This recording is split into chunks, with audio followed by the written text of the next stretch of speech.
一路行一路講，我哋今日呢由太和站出發去大刀屻，過北大刀屻，然後落翻林村啦，再翻太和，咁就兜一個圈，大約係估計4個鐘度啦。咁我哋行出太和廣場先，一行出嚟呢個玻璃門呢，左邊就係 Baleno 啦。咁你喺 Baleno 呢度旁邊有一堂樓梯嘅，我哋行落去搭64K， 行咗10零級樓梯之後呢，再轉右。行多少少樓梯，20零級到啦。一落咗樓梯，然後我哋 U turn 屈翻轉頭就係64K 嘅巴士站啦，即係左邊呢度啦。我哋等車，車到啦，我哋搭64K 去嘉道理農場度落車，車程17分鐘。咁我哋落車，呢度就係嘉道理農場啦。我哋要過對面馬路。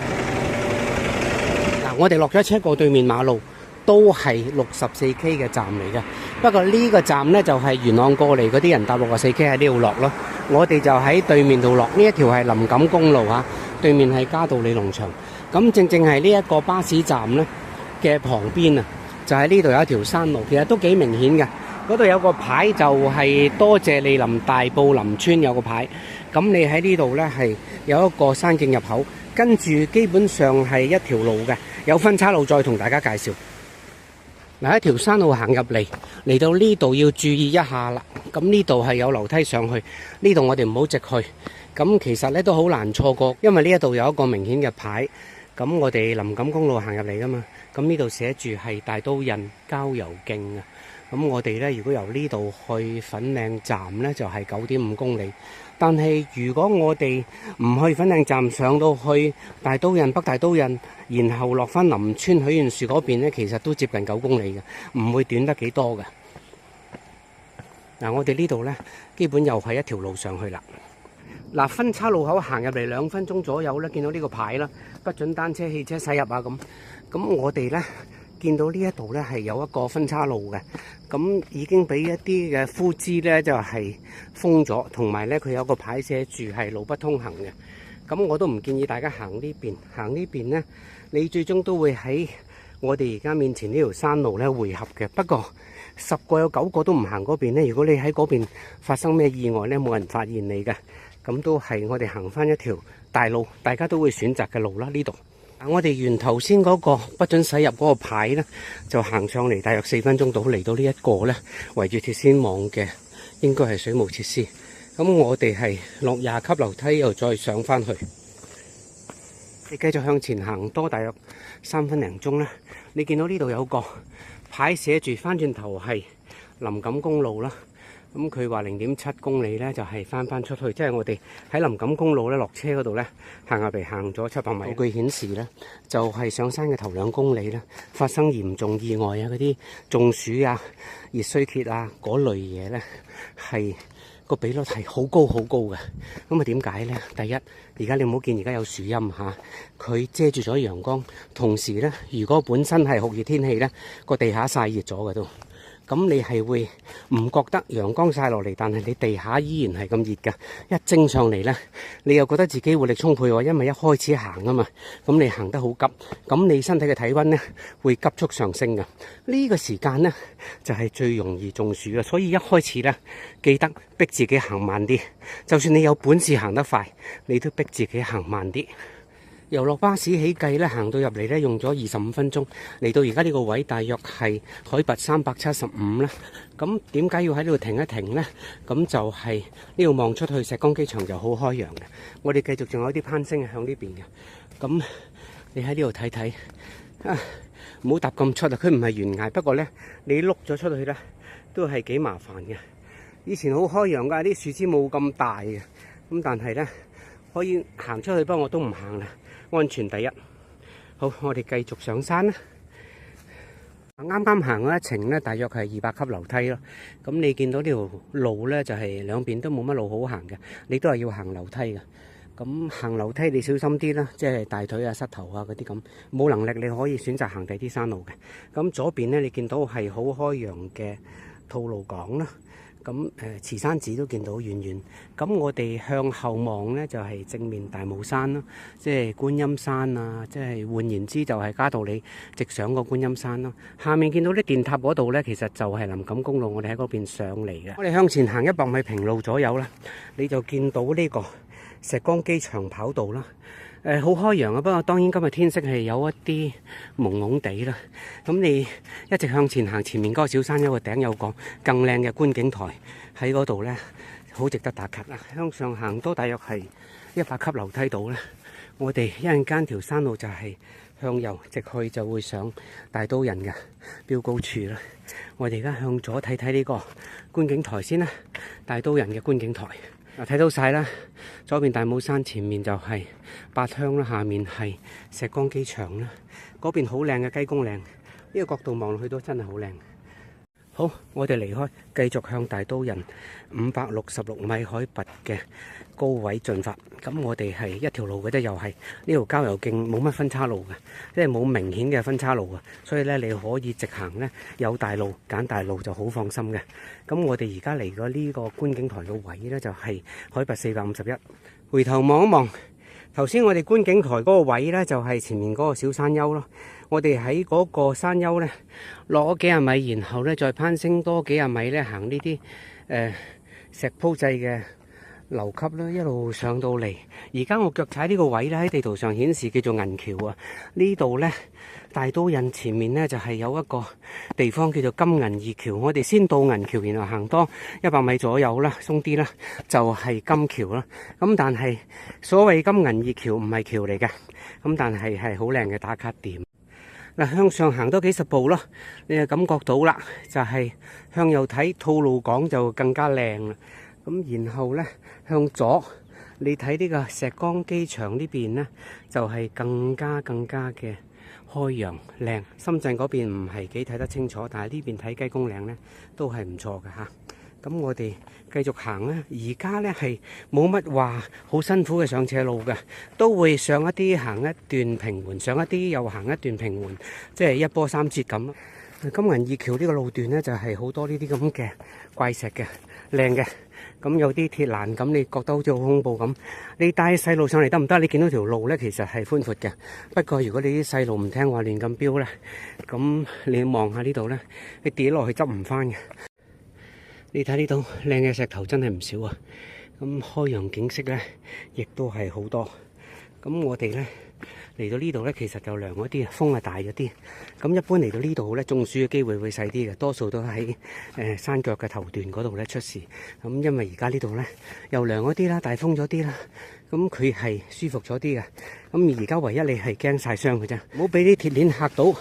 呢啲鐵鏈冇乜問題啊。雖然嗰邊係懸崖啦，但係冇人叫你行過去噶嘛，條路好鬼闊噶嘛。金銀二橋咧，最後一個打卡位喺呢度噶啦。咁你見到呢啲咁嘅鐵通咧，咁你小心呢邊係懸崖嚟嘅，但係呢度好闊嘅，你唔好叉出去咪得啦。呢度有乜問題咧？係咪？我擔住遮，一手攞住手機，其實都係好闊噶嘛條路。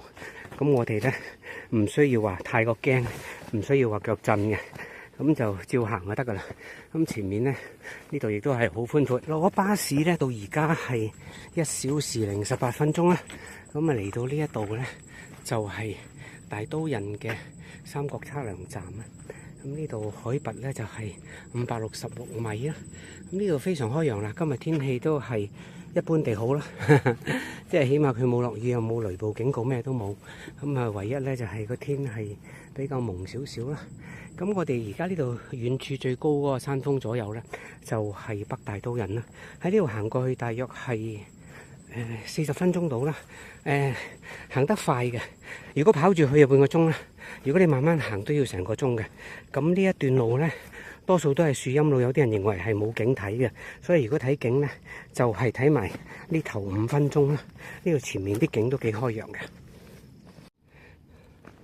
我講係呢啲地方啦，地下有啲滑嘅，唔好蹬親。頭先我先見到一個人呢，係落山嘅時間呢，係蹬親嘅，應該都冇乜事，但係要小心。而家開始落山咧，中暑嘅機會咧係微乎其微嘅啦。個原因咧就係、如果你頭先辛苦嘢一早就已經翻咗轉頭啦，比如喺大都人個觀景台已經翻咗轉頭啦。咁而嚟到呢啲位咧，通常咧氣温係會低過地面嗰度2-3度到啦。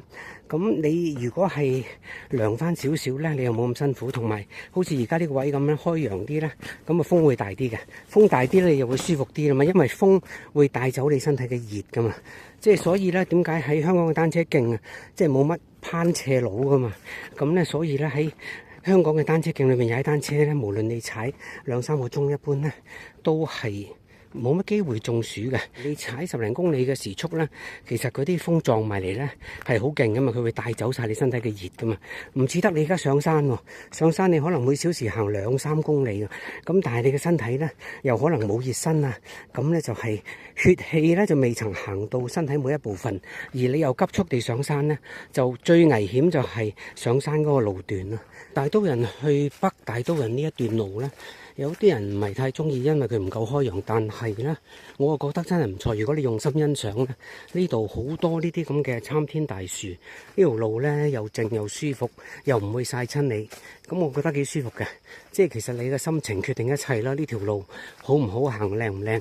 由大都人過嚟北大都人，最後呢一程咧，仲要行多200零級樓梯咯，先嚟到呢一個大饅頭石。呢度咧係有一個打石湖橋頭嘅牌嘅，喺嗰邊落去。如果你想去上水，喺嗰邊行過去啊，咁然後咧就搭嗰啲77K 啊嗰啲咁都得嘅。咁我哋喺呢度一落翻去都會係林錦公路嘅。咁我哋一陣間咧就唔喺呢個北大都人度停噶，我哋會一直行落去咯。因為嚟緊都冇上山噶啦，咁係上落嘅路段都過晒噶啦。咁嚟緊嘅路段都係輕鬆嘅。呢度咧就係北大都人嘅三角測量站啦。咁你睇下呢度幾清，個牌新做冇幾耐，下面仲有一個觀景台嘅，嗰度都算開揚嘅，可以打下卡嘅。但係我哋首先睇咗呢一個咧，吐露港景色，遠遠仲見到八仙嶺皇嶺添。好啦，我哋告別呢個北大都人。咁你睇睇呢一個叫做北大都人觀景台啦。咁我哋唔使行埋去睇啦，地方唔使點認，但係你睇深圳嗰邊啲樓咧，都好似近在咫尺咁。咁我哋咧落翻少少樓梯，然後我哋準備行一段路之後咧，會接上呢個牛姑嶺行山徑，然後落林村嘅。嗱，我哋落咗幾十級樓梯之後咧，有個分岔路嘅，嗰邊向上。我頭先講啦，我哋都唔向上行噶啦，向上嗰度有個少少嘅觀景位啊，咁唔係特別開揚嘅，可以一度嘅。如果你有足夠嘅氣力，如果你覺得攰嘅，咪行我哋而家呢邊啦。咁呢邊會平緩啲，前面都係接翻去同一條路嘅。嗱，嚟到呢度有分岔路啦，喺呢度你可以決定咧，究竟你想喺粉嶺離開，定係喺林村離開咯。粉嶺離開呢度係4點幾公里啊，咁其實我哋而家行呢邊都係接近4公里嘅，咁啊差唔多嘅。咁但係呢邊咧會留意一下咧，係滑啲嘅有部分嘅路段，跣跣地咁要小心啦。咁你記住咧，頭先我哋如果睇個觀景位咧，行咗幾十級樓梯上去就會喺嗰度咧落翻嚟嘅，所以我話兩路合一路。咁我哋睇住呢個涼亭嘅方向咧，行少少啊，10零級樓梯呢度上到去，跟住我哋全部都係落噶啦。一上嚟呢度咪涼亭啦，你想休息你咪休息下啦。如果唔係咧，我哋就直去。嚟緊係有足夠嘅指示嘅，佢話係4點幾公里行到落去山腳。嗱，我哋一開始行呢邊咧會落少少樓梯嘅，咁我幫大家做一個選擇咧。如果你唔中意樓梯，你都係跟我行呢邊會好啲，因為呢邊嘅樓梯係比較少嘅。咁如果你去粉嶺嗰邊咧，其實係總共經蝴蝶山嗰邊落到去粉嶺站咧，你係超過1000級樓梯嘅。嗱，落完啲樓梯向前行幾十米咧，就係嚟到呢度啦。咁你見到有個牌嘅，咁呢度係最後召集啦，粉嶺就。你呢度依然係可以去粉嶺嘅，仲可以喺呢邊穿過啲竹林咧去粉嶺嘅。咁我哋係行牛姑嶺行山徑，呢度相對嚟講容易啲嘅，冇咁多樓梯咯。由路口行落嚟咧2分鐘，又見到呢個路不通行。咁呢度依然係有清楚嘅指示，所以其實你可以跟指示或者跟大路行就得噶啦。咁路不通行嗰度，你係咪真係行唔到呢？其實落咗去和合石墳場啦。我知道以前呢，疫情嗰陣時有管制啦，人流嘅時間呢，有啲人呢，佢行得山嘅呢，佢可以上嚟呢度呢，就係偷偷地咧落翻去墳場度拜山。不過呢啲都係歷史啦，講嚟都無謂。好，我哋繼續行呢啲山路啊！我喺呢條山路一路落嚟呢，一條路落㗎，冇分岔路呢，你係唔會點錯。不過呢，我喺呢度即本都影一影呢，有啲泥石路呢，佢係青苔好多下嘅，咁你真係要小心啲咯。好啦，我哋行咗1點幾公里呢啲咁嘅比較濕滑、唔算崎嶇嘅山路啦，咁啊，終於嚟到呢一個牛牯嶺行山徑嘅起點定終點啊，就係呢一度咯，即係我哋仲有2600米啦，2.6公里啦，就係行翻落去個底度。嗱，呢段路呢都有少少青苔濕滑，大家就注意一下。咁尤其是落完雨之後過嚟啦，咁啊小心啲啦，行慢啲。嗱，不經不覺咧就嚟到呢一個叫做許願亭嘅地方啦，你可以休息下嘅。咁其實咧嚟到呢度就顯示你仲有900米嘅山徑咧，就係落到去牛牯嶺行山徑咧就好特別嘅，落到越低咧就越靚嘅。竟然有人坐電單車上嚟添，厲害！咁咧佢就唔係話越高就越靚，越高咧啲樹就越高咯。咁坐電單車上嚟係 OK 嘅，如果你揸車上嚟呢，就險啲啦，因為呢冇乜避車處嘅。咁如果有對頭車呢，就大件事嘅。嗱，呢個位呢，仲有300米就到去山腳噶啦。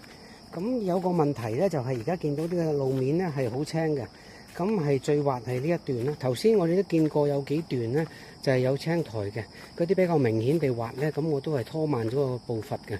咁原本係其實呢2點幾公里嘅牛牯嶺行山徑呢，一般都係其實半個鐘頭7個字度呢就行完噶啦。但係今日唔得，行多咗2-3個字嘅最少，因為好慢啊，好似而家咁樣呢，我呢啲路段係好慢，我唔想跣低。遲啲呢，晴天耐咗呢，咁呢啲位呢就會乾啲嘅，同埋呢多人行啲呢就會冇咁多青苔啊，冇咁滑嘅。